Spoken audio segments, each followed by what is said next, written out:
Hello. Persuasion. Just diving right in. Can we start with Persuasion, which is a film released recently with It sure is a film, Jeff. with Dakota Johnson, and based on the Mary Grahame, Rodi. Welcome to the podcast as always. Hi. This is Romance Part 2. Woo! You're listening to A Little Too Quiet. It's the Ferndale Library podcast. It is brought to you by the Friends of the Ferndale Library. And we're back again to, it's been a while since we talked romance. I believe romance was y'all's first episode. Together. It was my first episode ever. And you've been on about 97 episodes since then. Absolutely. We're finally back to the origin story. And I think also Persuasion is like really compelled us to finally get to Romance Part 2. Yes. It was the inciting, Jeff was like, stop talking until I can put a microphone in front of you. Yes. Incident. Yes. To be clear, yes, we are talking about the latest Netflix adaptation, as Jeff just said. Mm-hmm. But we are not talking about it in terms of casting. To be clear, that is not our issue. Sure. We are talking about it in terms of writing. An adaptation. And adaptation. And bad adaptation. Remember what I said before about adaptations. They should not happen. And this is why. It is when you take Jane Austen's most adult romance. And what I mean by that is just the themes, the characters.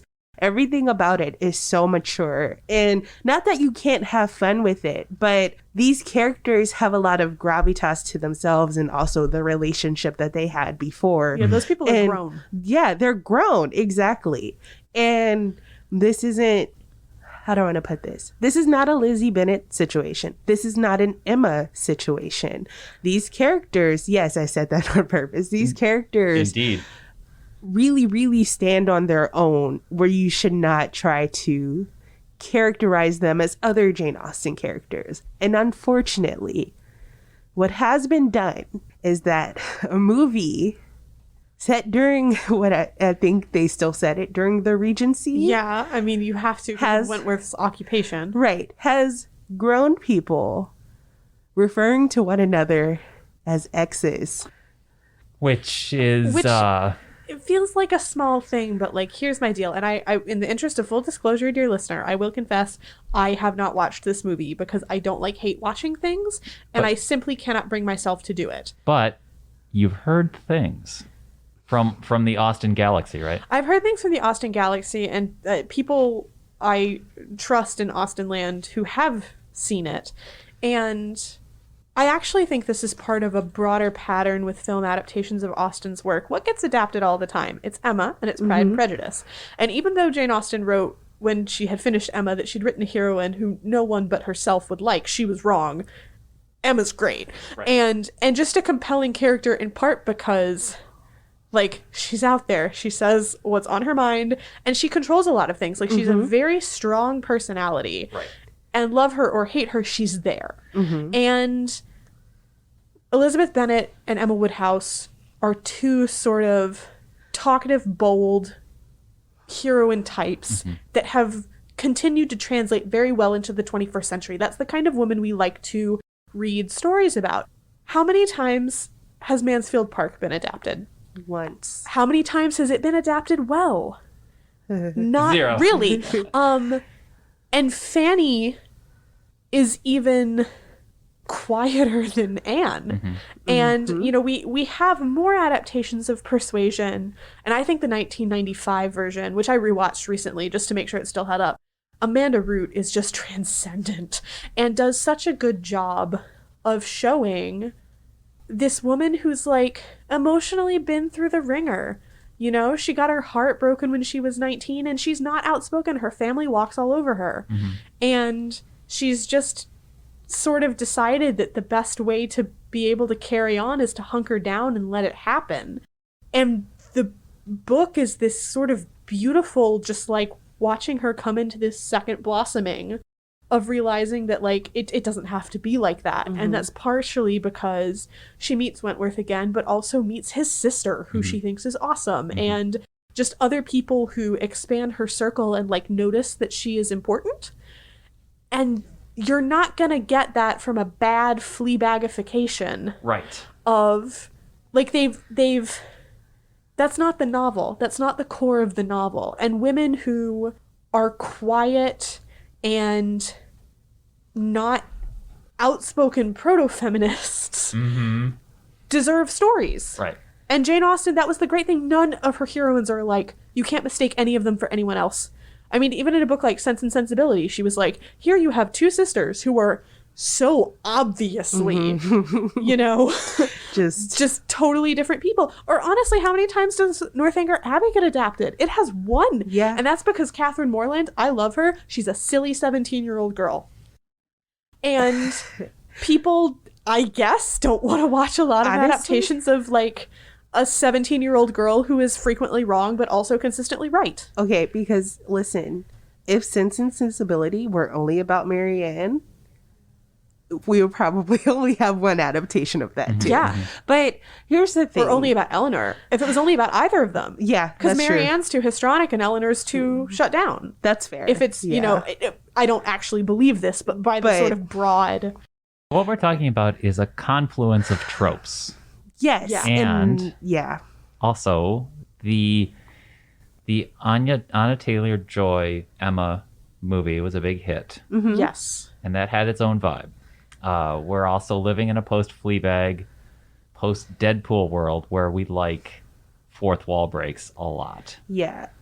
And we like anachronisms a lot now. So let's throw that in and let's go back to the well and try to make that Emma magic that we had 2 years ago. Here's the thing. And because every Jane Austen heroine is interchangeable. Right. And this is the, okay, maybe I'm going to rant for just like a second here because I don't really I'm sure that someone listening to this will watch the Persuasion adaptation and really enjoy it. And I know that for some people, this might be their first foray into Austen, in which case, hello, welcome. I am happy that you're here. My criticism is not coming from a place of not wanting people to also love Jane Austen.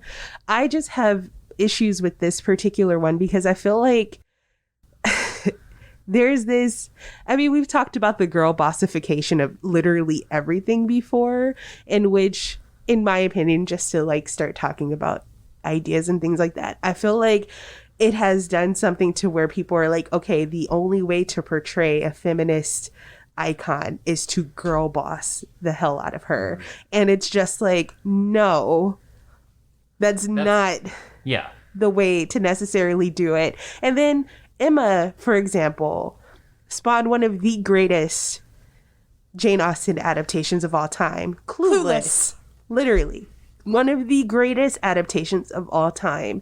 And there were a lot of people trying to compare this to Clueless. And I see why you might want to do that. But the thing about it is that Clueless never pretended to be anything other than a bunch of wealthy teenagers. I think it's actually set in California. Maybe I'm projecting. That sounds right. Yes, it is. Yes, it's an adaptation, but it's not like, oh, we're going to take these personalities and interpose them on Regency England. It is like, no, they are 100% within the time. They are going to argue about Mel Gibson's Hamlet. Which is a nice touch. Yeah, like they're going to have these moments that 100% put you into the setting. Paul Rudd dancing to ska music. Yes. Which is what I come here for. That is not what is happening here. No. It is like we are going to take this 2022 personality or personality archetype that's very popular now, and we are going to interpose it onto Regency England, and those two things don't mesh. It's like all the time. adaptation made by algorithm. Yes. And what separates that from both Clueless and the 2020 version of Emma, which is one of my favorite films hands down, and I love listening to the commentary with the director because that was a film full of people who understood the material they were adapting and just adored it and had a grand time putting a lot of intentionality into that film. And the same thing with Clueless. Like, the reason Clueless works as just a stunning adaptation is that it takes a story that works well in one time with one set of social mores. It's so hard to transfer Regency England social structures into an adaptation not set there. And it picked a story that translates really well to the social structures of rich teenagers in late 90s California. And I mean, yes, the Clueless follows Emma almost plot point for plot point, but the reason it's so brilliant is that it completely, it doesn't try to do that in the Regency. It says we're not putting Valley girls in 1800s dresses. We're putting them in short skirts in the 90s where they come from. And it's, to me, thoughtless adaptation trying to make a buck. And that makes me sad. And perhaps distracts from the overall romance. Right. Just the pure romance of it all. Because I feel like there's always this issue of like, how do we make these characters relatable to today's audience? Which is a valid question. Well, actually, and there are ways to do that. Okay, to be clear, already a relatable character. Already. There are ways to add sort of like lightness and levity and things like that to these adaptations without, as we've both said, just like putting these people into Regency clothing and just doing that. I don't know. I didn't really feel the romance, as you said. Because it's style over substance. Well, yes. I even think there's a very famous, well, it's famous to me because I read it a bunch. I think it's an article in the New York Times that after Ira Glass back in the early mid-20-teens saw John Lithgow as King Lear in Shakespeare in the Park in New York, he tweeted something about like, sorry, like Lithgow is great, but Lear's just not relatable. And somebody replied, does it have to be? Like, do you, Ira Glass, have to be able to relate to an old king who's possibly losing his mind and wandering on the moors? Right. Why do we have to have self-identification with everything? Right. And this is also, frankly, a criticism that, like, gets leveled at a lot of, like, Black, brown, queer authors who get their manuscripts rejected by big publishing houses. Is they're like, well, you know, we have white editors saying, well, it's not relatable. Well, you don't have to relate to it. You know, not everything is for everyone, and you can also just enjoy a story because the characters are compelling, not because you identify with any of them. That is so true. And but also, like, yes, I find Persuasion to be a absolutely swoony romance, especially given the fact that Wentworth and Anne spend very little time together. I mean, it's not like Emma and Knightley, who are constantly in the same room. And I actually reread Persuasion right at the start of the pandemic and lockdown because I hadn't read it in years, and I was like, well, it's Austen, it'll help, and I need to see if it's really all that. And the book really is all that. Right. And so it's also, to me, just like the extra sadness of taking a beautiful piece of source material, you know, it's like a beautiful cut of meat and then just ruining it by preparing it poorly. As the French would say, the cow didn't give its life so that you could, you know. Right. There might be something there too, meal. that there is a compulsion to add the style and the flash to it because it may or may not be relatable. People don't trust their audience. I just keep thinking, this is a dated reference. I don't know if you guys are going to get it. Did Sophia Coppola get me to watch a movie about Marie Antoinette because she put punk rock music into it? You know what I mean? Yes. And so... Well, I'm saying yes, like, in terms of that question. This feels like a little bit of that happening again. Well... Also, stories about women. Do we have to make them splashy and stylized in order to get me and Ira Glass to care? Which, you know, arguably one shouldn't. Right. And... Yeah, I love what you say about trusting the audience, because when I think of all of my favorite TV shows, Leverage, Black Sails, those creators were very explicit about You got to watch this with your brain turned on and both eyes. Mm-hmm. And we're going to trust you because you're here. I haven't seen Sandman that was just released on Netflix, but I'm hearing rave things. And one of the rave things I'm hearing from people who love the graphic novels, which I haven't read, is that they trust the audience. 100%. Okay. And can concur. And yes. I felt that was also true of the 2020 version of Emma, which I think is a great example of how you can... I couldn't stop laughing when I first saw that film in theaters. I think it's immensely funny. And I think a lot of the humor comes not from fourth wall breaks. You don't have to be like really winky, but like Anya Taylor-Joy has these 1,000 micro expressions that she makes. Yeah. She doesn't have to roll her eyes. She just sort of twitches one of her eyebrows. And I'm like, that's the funniest thing I've ever seen. And so, I mean... Subtlety. It's subtlety. And that's trusting your audience to be watching that with their brain turned on. Oh, yeah.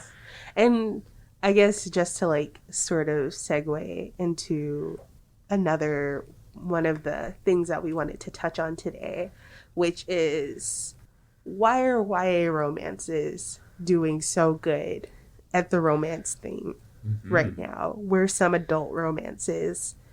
There's a lot of good adult romances out there, but there is also a huge problem in adult romance that people are starting to talk about, which is the over-reliance on tropes, where even now some books are actually just being marketed as their tropes. Like, this is an enemies to lovers with this rating on the spicy scale. Whereas when you're a young adult novel, for the most part, you don't have a spicy scale. Yeah.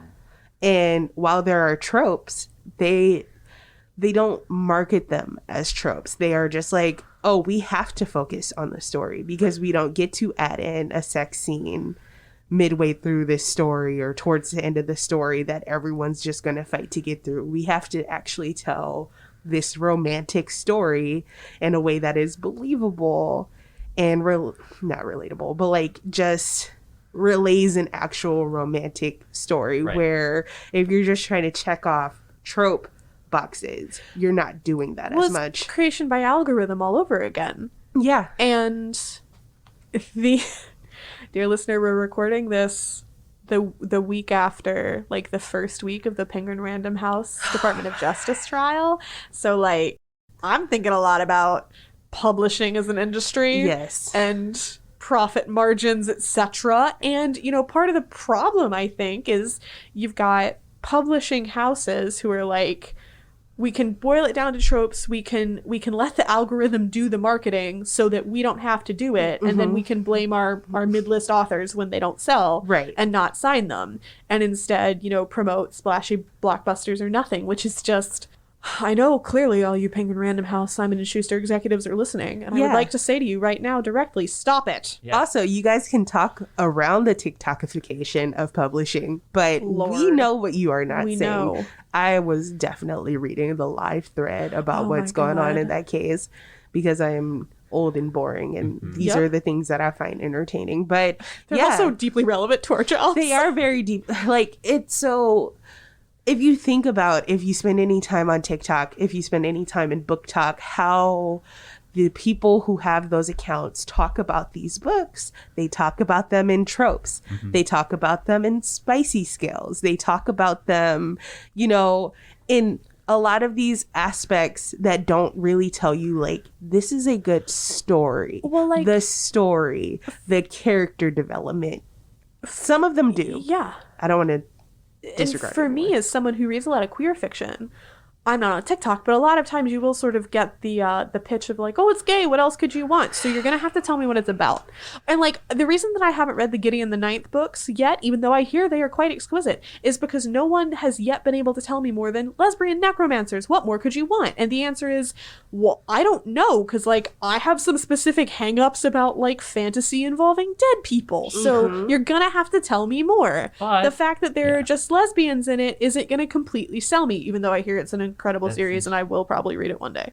But again, like, the depth of what I've heard, I don't really hear much beyond representation, though. Which, at the beginning, yes, it is very exciting.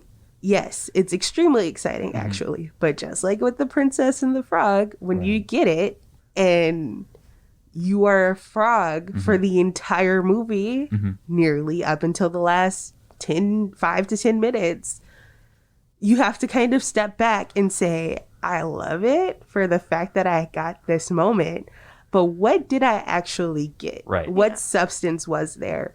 And I kind of wish that as a collective, because we can do this, we would move past the, okay, I'm just representation as being present rather than representation as actually having a fulfilling story and things of that nature. Because the great thing, the thing that I think is important, like from a queer reader perspective, both in YA and in adult publishing, is that like that helps with futurity. Like there are queer kids out there who have a difficult time imagining their future if they don't grow up in a place with a lot of queer adults that give them examples. I mean, this happened to me. I didn't know a bisexual adult till I was in college, and like, frankly, that explains a lot.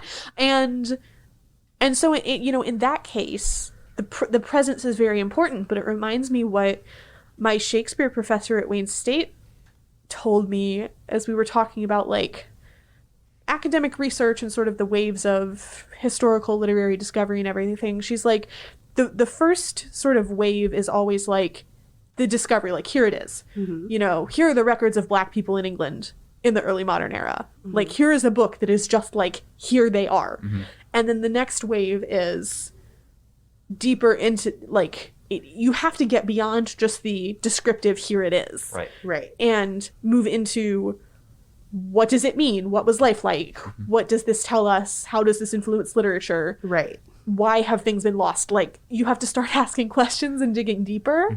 And I think that the sort of book talk algorithm approach very much stalls out at here it is. Right. Well, okay, but like in some cases, here it's been for a decade. Right. So yeah, and this also once again leads me into, I'm way more put together today than I thought I would be on this little sleep, because once that red button Right. turned on. Because this also leads me into the Bridgerton effect. Yes. In which the show gives you representation and it tries to add the representation into the plot in a way that I'm not entirely sold on.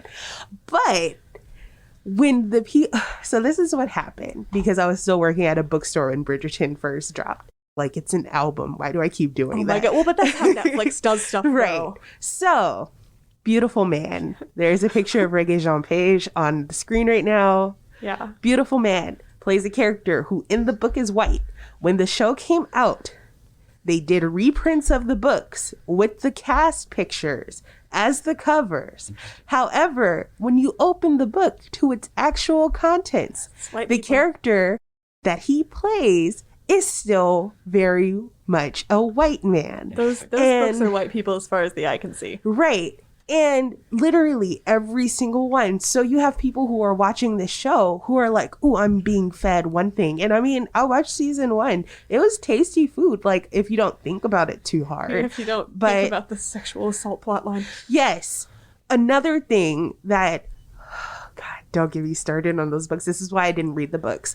And they could have taken that out of the show, and they decided to keep it. Yeah, we're probably which is why I won't actually be watching the show again. Content warning. I was literally not able to move when I was watching it. But I quit on the first season because I was enraged. Yeah. So second season, there's this fun phenomena happening where we have this Asian actress who is playing the lead role. I believe she's Indian, but I do not want to. Okay. She's Tamil. Okay. Thank you. Yeah. And once again, talking about relatable, did you know that there was like a sect of people who were like, I can't really get into season 2 because our lead is now, they weren't saying the quiet part out loud, but the basic gist is the lead is now a brown woman. They can't relate to her anymore. But in season 1, when you had your lead who was a white woman, everyone was all for it. And the wild thing is, like, I hated season 1 and talked a lot about how much I hated season 1. I watched season 2 in 2 days. Yeah. Objectively better written. And like deviates from the book quite a bit from what I understand, but once again, I'm not reading them. But that's the problem with just trying to, I mean, don't get me wrong, I would like the actress cast in damn near everything. I've cussed so much today, oh my God. But That's the problem with just like the boom, here's representation. Because even when you do that, these actors in these portrayals, these adaptations, in a way get shafted by the fact that the character that they are portraying was not originally intended for them in any way, shape, or form whatsoever. They were modified to suit them more, but they were at their crux written for white people. Right. And that, in a way, kind of, in my opinion, I guess I'm going to be controversial, it kind of cheapens it for me quite a bit. Well, and certainly there's no... So the heroine of season 2 is Indian, and there's no discussion at all. Like, in the first season, I also agree that I was unimpressed, unconvinced by sort of how they decided to hand-wave the racial politics of the Black characters. And they didn't even try at all in season 2 because, like, guys, what is Great Britain doing in India at this point in time? Bad things.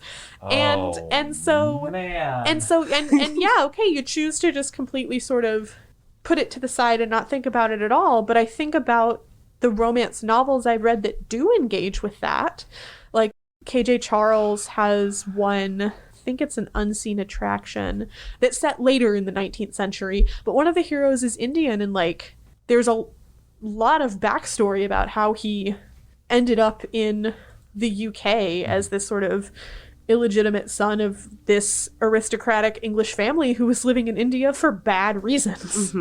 And I'm just like, that's just so much more satisfying to me than not talking about it at all. I mean, I say this as someone who is not Indian. Right. I'm seeing this interesting delineation between the is this relatable, which is maybe what a publisher asks, and the is this relatable debate, and the who is this for debate. Am I seeing there's like a slight difference between those questions? Yes. Going on here.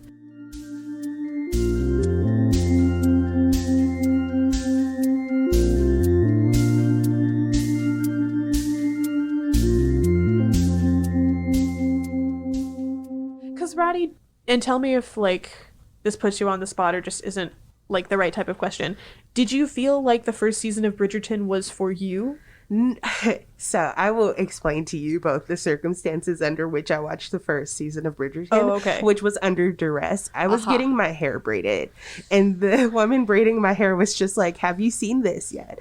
For those of you who don't know, if a Black woman is getting her hair braided, that usually takes hours.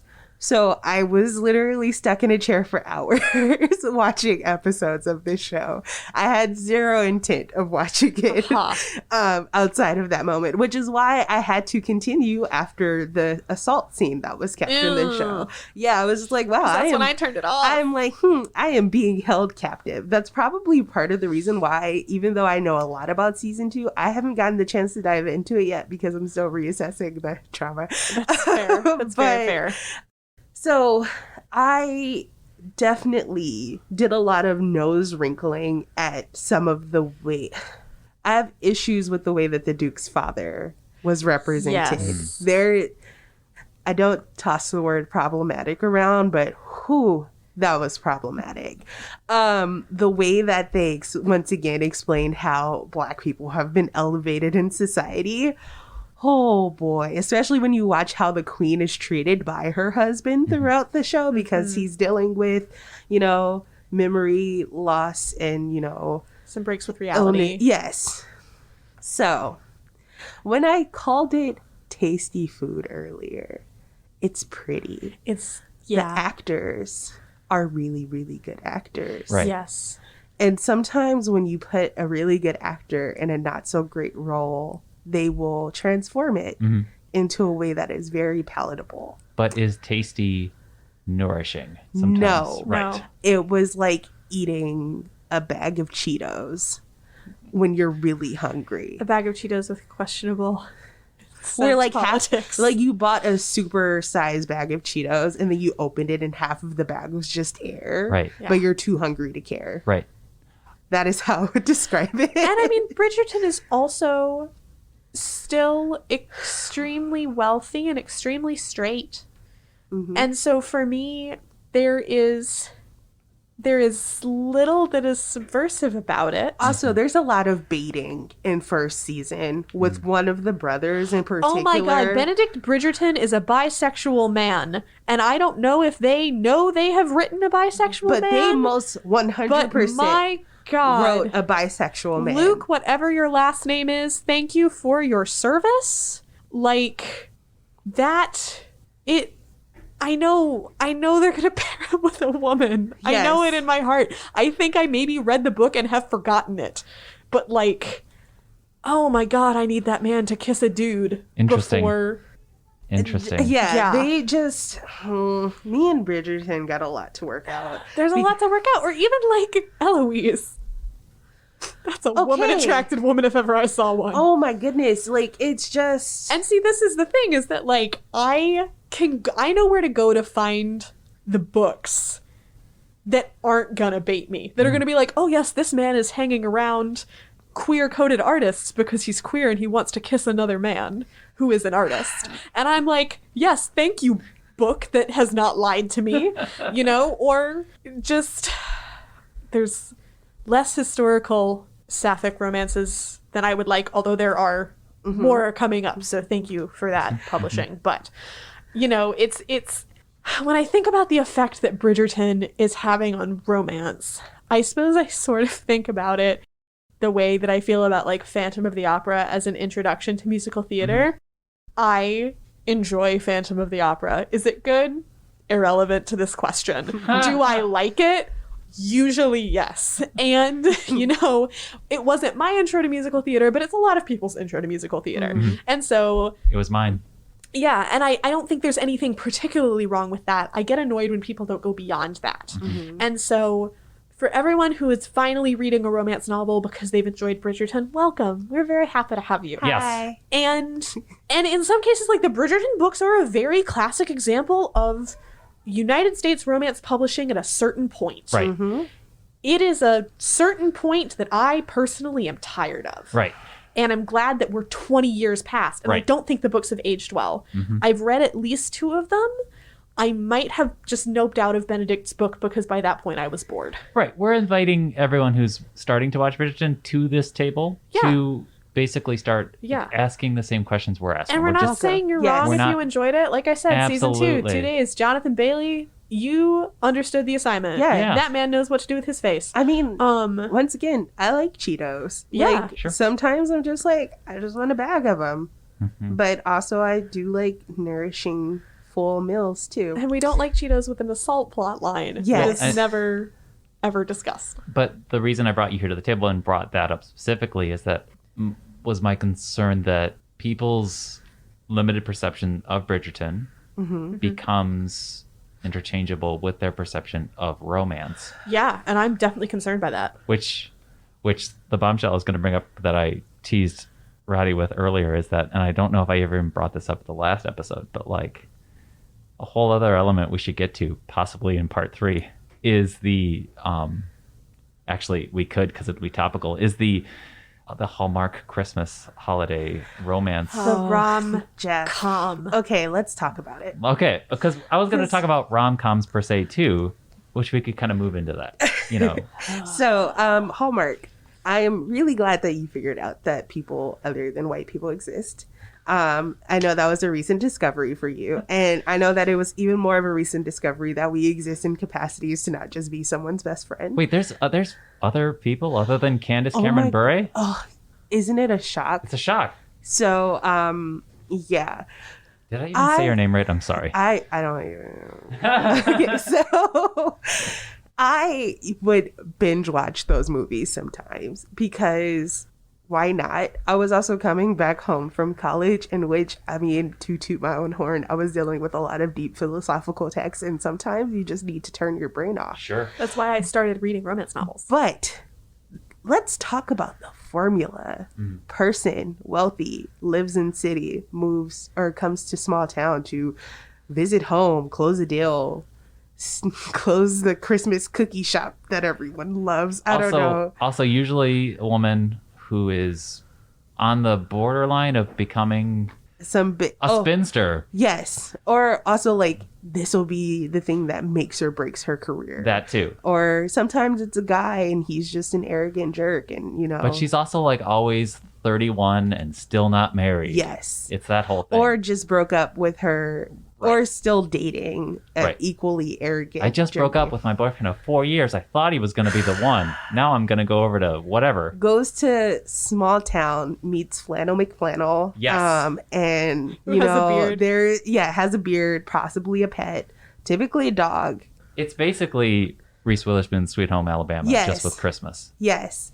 And at first they clash, but then they start to fall in love, and she realizes that Flannel's Christmas cookie shop is where she's wanted to be all along, and they're going to steal this plot from me. Yes, they are. So, there might be a time where she goes back to the city and is like, I can't be here. I could be making gingerbread right now.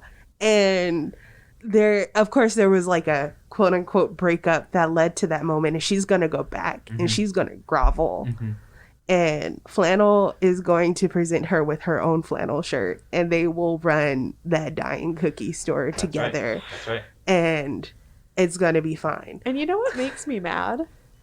This is the plot of Doc Hollywood, which is a good movie. That is a film with Michael J. Fox, in which instead of a woman in the city to country, it's Michael J. Fox. And a lot of it has to do with like him learning that like people who live in the sticks are interesting, well-rounded people. And so for me, the thing is that like I'm mad because this has been done well. And so to watch it like be done bad and to death and with bad gender politics makes me sad. Also, there's always that scene where like the city lady can't find like internet connections because apparently anyone not living in the middle of the city doesn't have Wi-Fi. And they like don't make it a commentary about the limited access of broadband in the United States. No. Of course not. This is a Hallmark movie. We got cookies to get to. No, right. It's all because she's a workaholic and she's got to stay connected. But here's the thing. I think Hallmark knows that their movies have become a kind of joke, and they leaned into it for a while. But then they were also like, oh, maybe we can start making slightly more diverse movies with characters that aren't just, brunette white men and blonde, or sometimes brunette white women, and gotta have different hair colors so you can tell them apart. I'm just shaking my head because it just I don't and know that's the thing is that Bridgerton can now be summarized into a 3.5 Saturday Night Live skit, or Hallmark can be parodied in a 59-second TikTok by people just riffing the hell out of them. Yes. And I always just worry that like it's given romance a bad name. You know who's not giving romance a bad name? How long have we been We made recording? it a whole 42 minutes. Okay, because I'm going to say her name finally. Miss Beverly Jenkins. Heck yeah. Because let's talk about it. Sure. Because that is well done historical and also some contemporary romance. Right. You can't parody her work. No. Nope. You cannot. There is no patchwork representation excuse in her stories, because she's going to give you her research for what she found out about French pirates. Okay, guys, I'm reading Captured, which you may remember from our very first romance episode, Rodi like gushing about, and it's exactly like, obviously trust Rodi, but like also, guys, it's so good. It's so good. At one point they straight up like steal a whole plantation. Yes. And that's in the prologue. And it's not done in a, like, how do I want to put it? It has meat to it. She's not oh my God. She's not just kind of like writing it off the page like, oh yeah, and then they still like, it's like, no, this is how they did it. And then this is the settlement they established. And then this is how their society functions and things like that. And she does that every single time. And it's stakes. That's stakes. what it is. And one of my favorite things about historical fiction, the reason I love reading queer historical fiction, the reason I'm loving Beverly Jenkins, is that when you have those kinds of external stakes, you don't have to put a whole lot of conflict into the romantic relationship. It can be about two people who meet each other and right away are like, you. Right. and commit to each other, and what they're working on is fighting the outside forces that want them to be apart. And I really enjoy that kind of plot. I find it very satisfying, and it doesn't mean there's no tension, and it doesn't mean that the whole question of like, how are they going to be together isn't relevant, but it's not necessarily about the two of them. Because romance doesn't happen in a vacuum. Literally, we live in a society. Yes. And I just think that's so compelling, and that's the kind of thing that, say, Bridgerton is completely missing. Me and third act breakups are like mortal enemies at this point. You gotta have a really good reason. And that's the thing, because if they break up for something really like vapid, then it's just like, why are they together? Yeah. And then if they break up for something that's actually like serious, it's like, why would you get back together? Yeah. And it's very difficult, and I understand the challenge of wanting to write a well done third act breakup. I get it. It's a very easy like trope once again to follow, but once again, as Mary Grahame said, you don't need it. Third act breakups are not that common in real life. There are, as Mary Grahame said, outside conflicts that are realistic without being too realistic. Of course, it's romance. You know, you want to get to your happily ever after. You're not trying to think too hard about real life. But there are ways to write in conflict that don't involve a ham-fisted breakup scene. Well, I'm even thinking about Cat Sebastian's Two Rogues Make a Right, which I've been rereading via audiobook recently. And it's not quite a third act breakup, but it is a third act. The two heroes are briefly like living apart. Like one of them is convalescing in the countryside. The other one goes to London. And at one point they're both like, I hate this. And so they immediately move back in together. You know? Yeah. This novel takes place in the 19th century. You know, and she also like set out to write, one of the heroes in that book has consumption, like tuberculosis. He's just not a well person. Right. But she was like, you know what? I'm going to set out to make my readers believe in a happily ever after for a man with a terminal chronic illness. Yeah. And she did it. And also, I did read a book recently that had a third act breakup that did not go the way that most third act breakups go. And that wasn't that the characters had a misunderstanding and they decided, they had a misunderstanding, argued, and broke up. It was actually that these characters, I'm not going to say the book because this is technically a spoiler, but every conflict that came up, these characters talked through it. The reason why they had their third act breakup wasn't because of like technically external conflict. It was the female lead going, hey, I have a lot of things that I need to work on for myself that allow me to build up some sort of independence, because right now I feel like I am overly dependent on you and the things that we have accomplished together, and I need to just focus on me for a minute. And the male lead was like, I understand where you're coming from. Were they miserable without each other? Yeah, but it was well established up to that point that they did actually need that time away from each other to then be able to come back to one another as healthier people for one another. And I was like, oh, I'm kind of sold on this. Right. That's refreshing. They're actually being grown-ups. Yes, they were being adults. I was like, holy crap, give me more of this. Which all too often, I imagine, there could be conflict brewed within a romantic connection inside of a book that is born out of petty or juvenile, selfish. It's always just like It's like the grown-ups in romance novels are acting like the teens, and the teens in the YAs are acting like adults. Yeah, like, you know that like trope in teen movies. I'm specifying teen movies where like, you know, girl and guy are going out, be it real or fake relationship, and like she stumbles upon him kissing another girl, but she didn't see that the other girl like jumped on him first, and so she runs away in tears. And I've seen that movie. Yes, we've all seen that movie, but imagine that but with like people who pay taxes. And it's just like, or people who sit in the House of Lords. Yes. Right. And it's just like, it's like, no wonder Britain's such a shambles if you people are running the country. Right, like, down with the aristocracy. Just talk. I thought we had something. We made cookies together, but I saw you kissing another flannel. Flannel McFlannel is gonna haunt me And forever. yet she is like this 31-year-old woman from the Yes. city who has a job because and Wi-Fi. here's the thing: Flannel's ex-girlfriend runs like the town diner or Right. something like that. Right. Like, oh my god, this is so. See, this is. That's why it makes And me so her mad. name is Dina. Yes. Can we talk about rom-coms? Yes.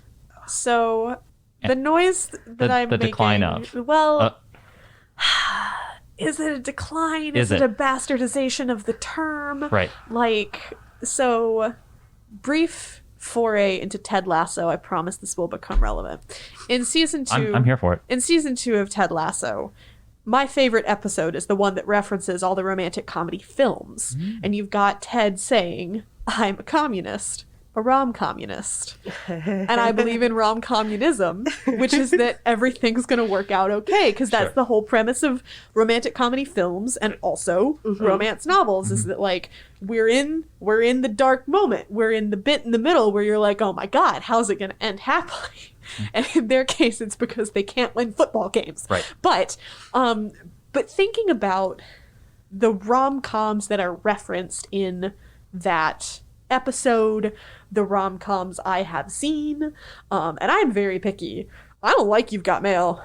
Tom Hanks is the Ooh. villain of that. Absolutely. Absolutely. I mean, I'm shaking my head in agreement. yeah. Little footnote for the listeners. One of the co-writers for Persuasion was one of the writers of My Best Friend's Wedding, which is a whole other rom-com-y. The only Roddy is angry. I have to say, the only rom-com from the 80s that I've seen that I think stands up is When Harry Met Sally. The gold standard. And because, like, that's a story about a man who stops seeing women as sex objects and starts seeing them as people. Right. And that's always relevant. But on the side of it, there is an actual romance happening between Carrie Fisher. Yeah, well, that too. Yeah. Yeah.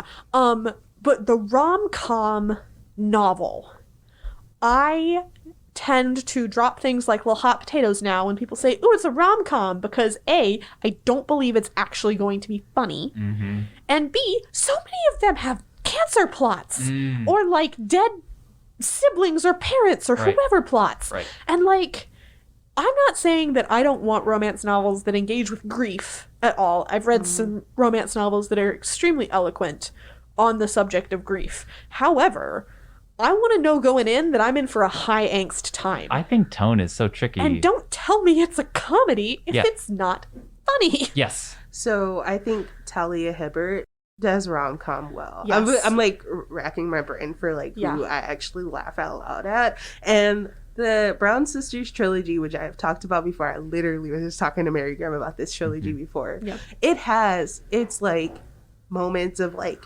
this is serious. We are handling a serious topic. And they don't try to mix the this is funny as hell moments into that. Like, both of those moments get to stand on their own within the greater story being told. And that is why I love those books.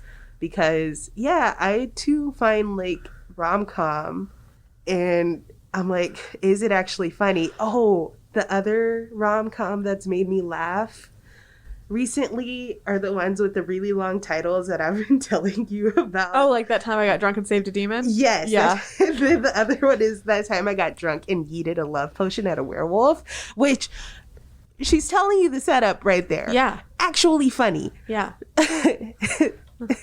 That's drunk and saved a demon. Just checking. Just checking. Well, and also for me, Alice Clayton writes funny books like Nuts and Cream of the Crop, which both take place in like upstate New York and involve farmers markets. Like, legitimately, I think, humorous books. Yes. Or even I just finished The Lady's Guide to Fortune Hunting, which, Rodi, I was telling you some very positive things about. I wouldn't call it a rom-com, but I would call it a very funny romance novel. And like funny in the way that I find Georgette Heyer to be funny, except without all the anti-Semitism and classism, which are not the parts I find funny. So it's like classic-ish romance, but less horrid. I'm going to now deem something that I call the failure to launchization of book covers, Oh, where it which is a movie I think from the early 2000s with Matthew McConaughey and Sarah Jessica Parker, where it's just like, look at these two goofballs. They're probably going to fall in love, but what kind of antics are they going to get into? And that is the vibe I get from to bring it back to the covers. Yeah. Those illustrated covers, cartoony, baby. illustrated, bright, day-glow colored covers are like, well, this looks like a romp. Look at this. Look at this guy's, he's got a failure to launch. And that only works sometimes if that's actually what's happening in your story. Where the characters are smirking at you from the cover is what I'm talking about. And then, but you'll get this is once again the illustrated covers, because you'll get that. Yeah. And then you will get your heart broken. Yeah. Exactly. And you'll get happily ever after, because if there's no happily ever after, one of happy her siblings for is now. dead. It's not a romance, yeah. It's, but like, jeez, I like, know. stop. Right. And for me, I mean, it just brings it back to the algorithm. Mm-hmm. The idea of like, ooh, we can put a quirky cover on it and call it a rom-com, and it doesn't matter if it's actually a romp, and it doesn't matter if it's actually funny. Yeah, because I mean, I see pretty covers all the time. Yeah. I handle pretty much all the romance that's been coming in here. Pretty covers all the time, but do you really know what you're getting into? And like, this is I Love You mass market paperbacks, and I will never apologize for my love of the Dude Wears My Shirt cover. Right. Nighthawk, it's a gorgeous cover. But even just, I put some romance novels on hold for myself yesterday because I was like, I need a happy read. I need some. And I like women in pretty dresses is what's coming in for me. And I can, I think, make some pretty educated guesses about what's going to be in them, what the heat level is going to be, and that they're probably not going to stomp all over my heart. I will say, spoiler alert, since I know that you're about to dive into that again. Yeah. I would say that I haven't read the second book by Olivia Dade, but I feel like that is a good illustrated cover that those does covers are indicate gorgeous. what you're going to get in the book. For spoiler alert and all the feels. Yes, spoiler alert. And the author is Olivia Dade. Yes, well done illustrated covers that I feel actually match the tone of the book, because that does not always happen. Or the Will Darling Adventures by KJ Charles, also illustrated covers, and like this gorgeous kind of art deco style that matches the era the books are set in. You see Will with his emotional support knife on all of them. Like, again, that tells me I'm in for like a super gay, pulpy 1920s good time. But some of the rest of these, I don't know. Like, honestly, at this point, sometimes the illustrated cover will turn me away from a book. Because, like you said, the failure to launchification. Oh, yeah. Ladies Guide to Fortune Hunting also has an illustrated cover, but I think it's a very evocative one. Right. Well, Anyway.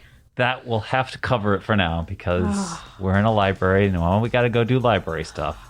But why not plan a part 3? Because there's some things we left on the table that we'll come back to. But I think we got some great recommendations in here as well, which we'll have in the show notes. We really emphasized we want sincerity. We want grown-up, frank discussions in our books. And we don't like manipulative tropes. And we want the audience to be trusted. Yes. And we want you in. We want more audience. Come on, join us. Yes, that too. The water's fine. Yes.